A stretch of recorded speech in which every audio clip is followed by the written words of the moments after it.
welcome to everybody. Slightly less noisy than the last council meeting, cabinet meeting, but great to see everybody here. Right. Can I just first of all say a big welcome to Joe Blott. Joe is here. Joe's our new strategic director for transformation. Joe, very welcome to see you, and I'm sure everybody's looking forward to working with you and looking forward to you starting with us very soon. So welcome to the campus. Hope you enjoyed the meeting. Thank you. Okay. Right, item 1 is the members' code of conduct. Anybody wish to declare any interest in members? Any of the items? No? Okay, so no declarations of interest. Item 2 is the minutes from the last meeting. Are we agreeable that I sign the minutes? Thank you very much. Okay, item 3 under leaders' announcements is the responsible alcohol consultation. Can I suggest that we take that later on the agenda as any other business, any other urgent business, because we need to agree the consultation in time to meet the government's deadline of the 6th of February for returns of comments on the consultation that they've issued. So we're going to take that under any other urgent business that we're going to share item 19.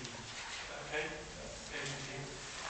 So then we now move into the items under the finance head. The first one is the financial monitoring report, the revenue budget, and Peter, would you like to just introduce this, please? Yeah. This report's got 3 matters I'd like to draw to attention, 2 of which are good news, one is sort of not good news. On the front page it says that the position's improved by £1 million. That's possibly good news. So we are making progress. If you then turn to page 7, just above 215, there is a sentence at the end of that paragraph which says that we've identified £9.3 million worth of earmarked reserves that can be released to help us in next year's issues. So again, that's part of the progress, and we'll reflect that in the next monitor.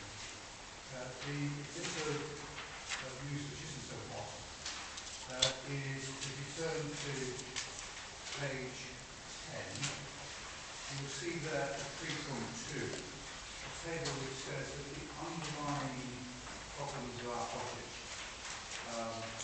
which have been marked by finding one-off solutions this year, remain, and will of course feature next year's budget.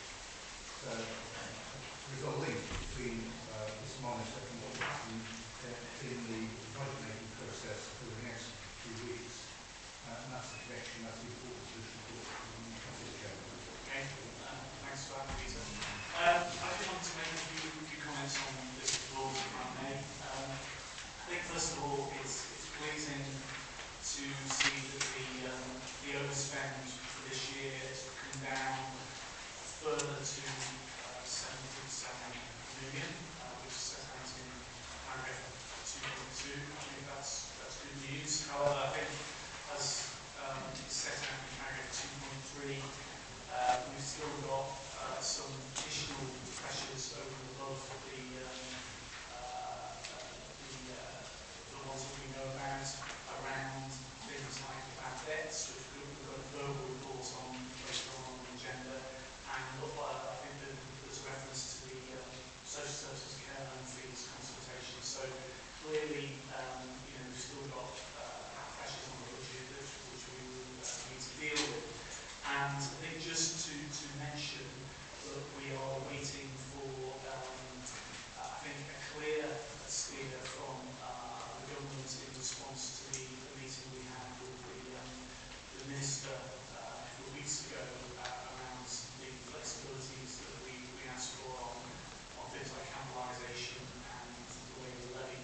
consensus that we do need to try and persuade the government to review the way in which the cuts have been apportioned.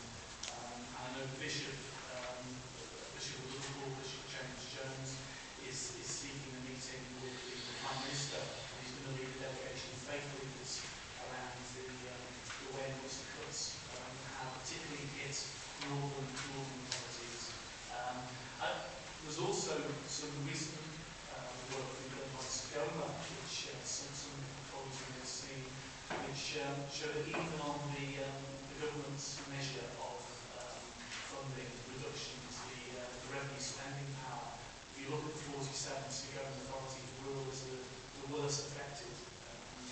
Some 2.62% cutting on revenue spending power next year, and that's in contrast to, for example, the Shire districts, which is only 1.37% reduction. So, I mean, I think there is a case that we need to continue to make to government the way in which the effects of these reductions have been felt, particularly, as I say, in Merseyside and Wales. So, I'd like to table an additional set of recommendations to add to the ones that are on the printed report, which I just want to basically run through very briefly.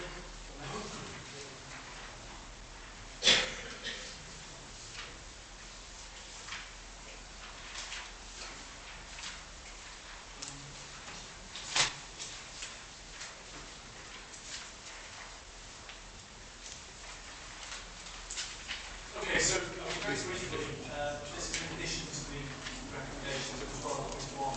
So basically, we remain concerned about the way the austerity policies being implemented, and highest levels of poverty and deprivation basically is some examples there of the funding cuts ahead in England, which I think make that point. And then on paragraph 4 refers to the SCOMA report that I just mentioned, the figures in that report. And then in paragraph 5 and 6 we refer to the Coming Together campaign launched by the Mayor of Liverpool last Friday, and the work that is going to be taken forward by faith leaders, and really saying that we support the online petition which has been launched, and the website is listed there, which is asking the government to urgently rethink its policy to apply cuts more early across the country, protecting those most in need, and making sure those in wealthy parts of the country pay their share and work with eligible residents to sign this petition. So I'll move those recommendations in addition to the recommendations in the printed report. Is that seconded? Okay, is that agreed? Okay, thank you very much. Right, so that deals with item 4, which is the revenue report. So that takes us on then to item 5, which is the capital monitoring report, period 8. Please, anything you want to add to that? Yes, part of the recommendation is set out on page 35, which note the slippage and also the continued underspend of the programme against the projected outflow, and the spend of 3.5 million. There's comment also at 2.9 in capital seats. So these are fairly important because we need to increase our capital seats as much as possible because of the upcoming costs to do with redundancy and equal pay. And that's why you see there on page 33 that the prediction of how we're going to use the capital seats in the future, which was broadly 3 million every year, we're going to change that in order that we can fund the changes next year. So that's a sort of early sighting of the way in which the capital programme is going to bend towards ensuring that we'll be able to provide you with a budget that works next year. And I think, that was an important point in the meeting with the Minister, wasn't it? The amount of our capital receipts that we can use because at the moment the rules suggest that we usually receipts that we generated in the last 12 months, which is only some £800, whereas as this report mentioned, we've got 9.2 million, which would help our financial challenge significantly if we were able to use all of the receipts. So I'm hoping we'll get some agreement that we can do that. So that is a key issue. I haven't got anything else to add to those recommendations, so I'm paragraph 12.1, so I suggest we agree them. Okay, which takes us then to item 6, which is the collection fund for 2012-13. Jim? Thanks, Jim.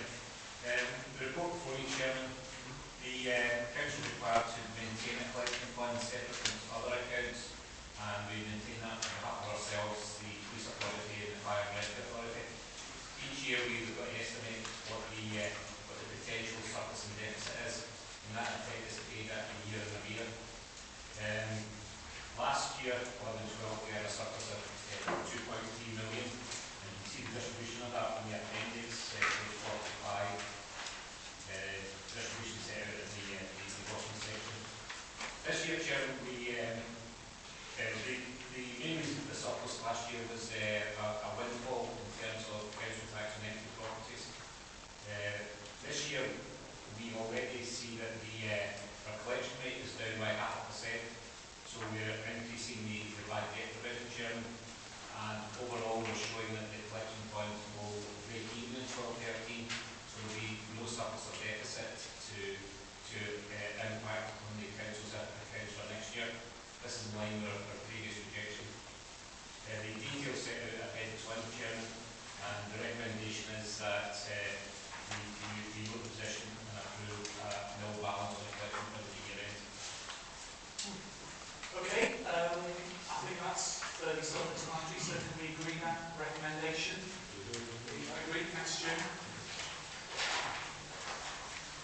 Which takes us then to item 7, council tax discounts and exemptions. Peter, please. The essence of this item is a 2-2. The proposals would gain you 2.3 million of income for next year's budget. Recommended for future. Yeah, I'm going to suggest to Cabinet that we agree that recommendation. I think it's given again the financial challenge that we've got, I think this is something that we have to do. 2.3 million will be a significant addition towards our target for next year of 39 million. So I'm going to suggest we agree the recommendation 12.2 for those categories as well. Agree. Okay, item 8 is the council tax base. Yes, Chair, this is again a formal report helping us with our statutory duties to estimate change in the properties we have and what that has in terms of the taxes we raise on those. We have to provide this information at this point in time so that the pre-settling authorities can also look at their sums. Okay, so we've got a recommendation and we've got the tables in the report around the council tax base, which we will need to agree tonight, and that will be ratified by full council on the 28th of January. Can we agree that recommendation? Thank you. Item 9, social fund reform local welfare assistance scheme. Again, Chair. Essentially, what we have here is a new duty which we're taking over from the DWP, and we're providing emergency payments in a way which is different from how it's previously done. You'll see over the page at 2.8 that we're proposing a 1-year scheme because it's so new to us, but also that we're attempting, as you see, 2.9, to avoid cash payments, so we can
genuinely, I am extremely concerned when all these cuts come in.